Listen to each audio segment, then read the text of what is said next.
ஏன்னா இதெல்லாம் ஈசனுடைய திருவிளையாடல்.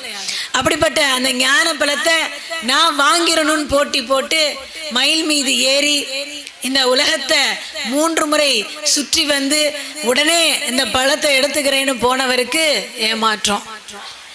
தாயும் தந்தையும் தான் உலகம், நான் இந்த உலகத்தை 3 தடவை சுற்றி வரேன்னு விசுக்கு விசுக்குன்னு பிள்ளையார் தொப்பையோட அப்படியே அம்மாவையும் அப்பாவையும் சுற்றி வந்து கையில் கொண்டாங்க பழத்தை. என்னப்பா இப்படி கேட்குறேன்னா, நீங்கள் தானே உலகம், நீங்கள் வேற உலகம் வேறையான்னாரு. தத்துவ பிள்ளை தத்துவார்த்தமாக பேசி அப்படியே சாமர்த்தியமாக வாங்கிட்டார். முருகன் வர்றார், என்ன பழம் எங்கே போச்சு? அண்ணன்ட்ட போச்சு. ஏன் போச்சு? அவன் தான்ப்பா சொன்னான் உலகம் வேற நீங்கள் வேறையான்னு கேட்டான். எல்லாரும் இல்லை உலகமும் நாங்களும் ஒன்று என்று சொன்னார்கள்.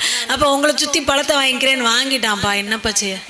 தப்பு, ஒதுக்க மாட்டேன் அப்படி என்று ஒரு சிறு பிள்ளை போல 10 ரூபா டைரி மில்க முழுசாக எப்படி எங்கள் அண்ணனுக்கு கொடுத்து